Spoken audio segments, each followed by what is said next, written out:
கண்ணா,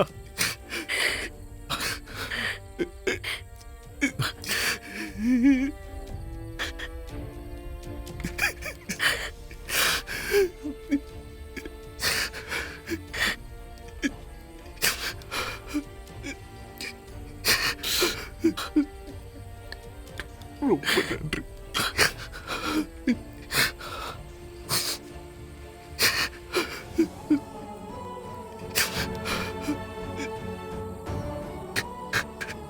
எனக்கு இது போதும் போதும். எனக்கு இது போதும். இத்தனை வருஷமா நான் இதைத்தான் எதிர்பார்த்துக்கிட்டு இருந்தேன். இந்த ஒண்ணுக்காக தான் நான் ஏங்கிக்கிட்டு இருந்தேன். எனக்கு தெரியும், என்னைக்கா இருந்தாலும் ஒரு நாள் நீங்க உண்மையை ஒத்துக்கிட்டு என்ன உங்க மகன் சொல்லுவீங்கன்னு. என் உள் மனசுக்கு நல்லா தெரியும். ஆனா நீங்க உண்மையை ஒத்துக்க மாட்டேங்கிறீங்கன்னு எனக்கு உங்க மேல வருத்தம் இருந்துச்சே தவிர கண்டிப்பா ஒரு நாள் கூட உங்க மேல எனக்கு கோபமே இருந்தது கிடையாது.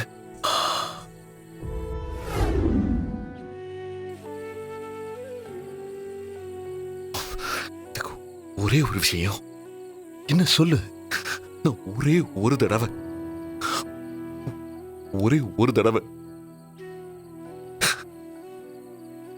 உங்களை அப்பான்னு கூப்பிட்டுக்கவா? சிவா, அப்பா.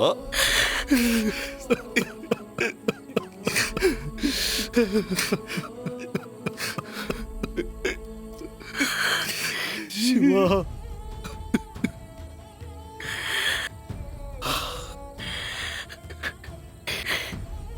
இன்னும் ஒரு தடவைடா. அப்பா.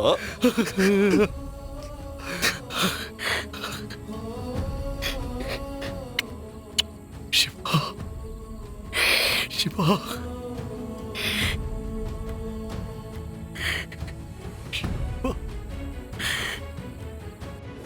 நீ சிவாவை மீட் பண்ணி பேசு, அதெல்லாம் உன்னோட பர்சனல். ஆனா நாங்க எதுக்கு இந்த வீட்டுக்கு வந்திருக்கோம்னு உனக்கு தெரியும்ல. நாங்க எப்போ எந்த சிச்சுவேஷன்ல இருப்போம்னு தெரியாது. தெரிஞ்சும் நீ பாட்டுக்கு இத்தனை தடவை கால் பண்ணிட்டு இருந்தா என்ன அர்த்தம்? சிவா கிட்ட பேசுறதெல்லாம் வெளியே வச்சுக்கோ. நாங்க வீட்ல இருக்கும்போது கால் பண்ணாத.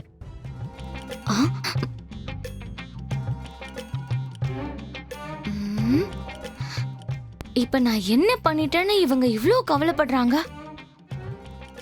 இதுல ஏதோ இடிக்குதே. அப்பா, உங்க சங்கரிக்கும் உங்களுக்கும் பிறந்த பையன் நான் தான்ப்பா. யாருக்கோ பிறந்துட்டு நான் தான் அப்பான்னு சொல்றேன். அது கொஞ்சம் கூட சரியில்லை. ஏன்டா அப்பா அப்பான்னு கூப்பிட்டு என்ன சாவடிக்கிற? அப்பாவை அப்பான்னு கூப்பிடாம வேற எப்படி கூப்பிடுவாங்க? நான் ஒண்ணும் உன் அப்பா இல்லடா.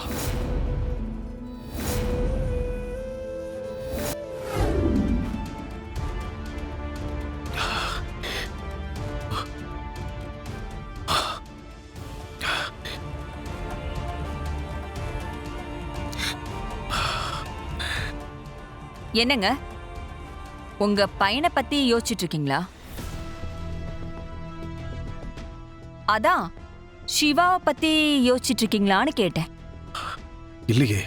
என்னங்க நீங்க, சிவா உங்களுக்கு எவ்வளவு பெரிய காரியம் பண்ணியிருக்கான். அவன் எவ்வளோ ரிஸ்க் எடுத்து உங்க மானத்தையே காப்பாத்திருக்கான். அவனுக்கு தேங்க்ஸ் சொல்லணும்னு உங்களுக்கு தோணவே இல்லையா? அதான் அப்பவே சொல்லிட்டேனே, நீ தானே பார்த்த. அது போதுமா? பர்சனலா பார்த்து எதுவும் பேசலையா? இல்லையே. நீங்க இப்படியே இருக்கிறது தான் உங்களுக்கு நல்லது. சும்மா சிவா அதை செஞ்சான் இதை செஞ்சான்னு சொல்லி அவன்கிட்ட உறவாடணும்னு நினைச்சீங்க, அப்புறம் நான் என்ன செய்வேன்னு உங்களுக்கே தெரியும்.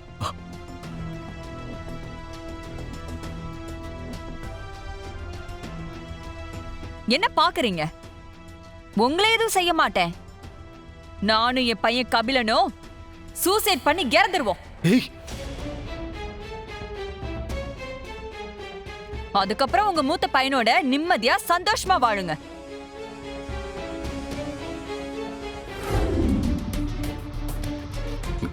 வர்மா, நீ என் மேல கோவமா இருப்பேன்னு எனக்கு தெரியும்.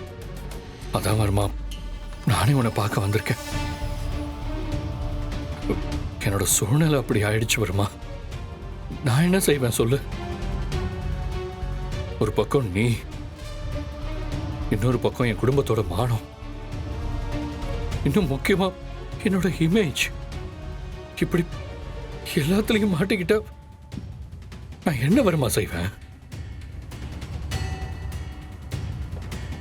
எல்லாம் என்னோட விதி. நான் எந்த ஜென்மத்துல என்ன பாவம் பண்ணேனே தெரியல. என் லைஃப் ஏதோ முள்ளு மேல நிக்கிற மாதிரியே போயிட்டு இருக்கு. வர்மா, அதுக்காக நான் ஒன்ன குறையெல்லாம் சொல்லலை. ஏன்னா நீ எனக்கு எவ்வளவோ பண்ணிருக்க வர்மா.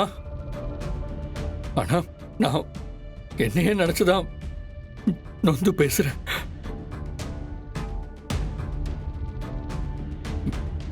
வர்மா, என் கையால என் கண்ணையே குத்திக்கிற மாதிரி ஒரு சிச்சுவேஷன் வரும்போது நான் வேற என்ன வர்மா செய்ய முடியும்? இந்த ஒரு தடவை, அதுவும் என் குடும்பம் இந்த நிலைமையில இருக்கிறதுனால தான் நான் இந்த மாதிரிலாம் செய்ய வேண்டியதாயிடுச்சு. இதுவே வேற ஏதாவது விஷயமா இருந்திருந்தா கண்டிப்பா என்னால் முடிஞ்ச அளவுக்கு உனக்கு நான் உண்மையா தான் இருந்திருப்பேன். அதெல்லாம் உனக்கே நல்லா தெரியும். வர்மா, வர்மா, புரியுது வர்மா. ஆனா நான் தான் என்னோட சிச்சுவேஷன் உனக்கு எடுத்து சொல்றேன்ல. என்ன பாரு வர்மா, ப்ளீஸ் வர்மா, ஏதாச்சும் பேச ப்ளீஸ். ஸ்வீட் எடுத்துக்க. ப்ளீஸ் வர்மா, சொல்றது கேளு. இப்ப நீ ஸ்வீட் சாப்பிடுற. வர்மா, எனக்கு வேண்டாம் வர்மா. எர்ரா ஸ்வீட் எடு. வர்மா, ஸ்வீட் எடு. எர்ரா ஸ்வீட் எடு. ஸ்வீட் எட்ரா டாப். எடு. எர்ரா இது வேணா போ. நான் வேற ஸ்வீட் தரேன் உனக்கு. என்ன வர்மா, ஸ்வீட் எடுக்க மாட்டியா? ஸ்வீட் எடுக்க மாட்டியா? எடுக்க மாட்டே. நான் பண்ணேன்னு சொல்றேன். ஸ்வீட் எடுக்க மாட்டியா? ஏண்டா டாப். ஏண்டா என்ன இப்படியே எல்லா தடவையும் சொதப்பிட்டு வந்து என்கிட்ட மன்னிப்பு கேட்பேன். நான் உன்ன மன்னிக்கணுமா? இல்ல வர்மா, தைரியம் என்ன தைரியம் இருந்தா எனக்கு ஆப்போசிட்டா வேலை பார்த்துட்டு இல்ல வர்மா. என்கிட்ட வந்து நிக்கிற. என்ன நான் அவ்வளவு முட்டாள் நினைச்சியா? என்கிட்டயே இருந்துட்டு எனக்கு எதிராக வேலை பார்ப்பியா? இல்ல வர்மா. இனிமே இந்த மாதிரி பண்றதுக்கு உனக்கு வர்மா, வாய்ப்பே இல்ல வர்மா, கிடையாது. Sorry Varma. Die, my dog. அண்ணே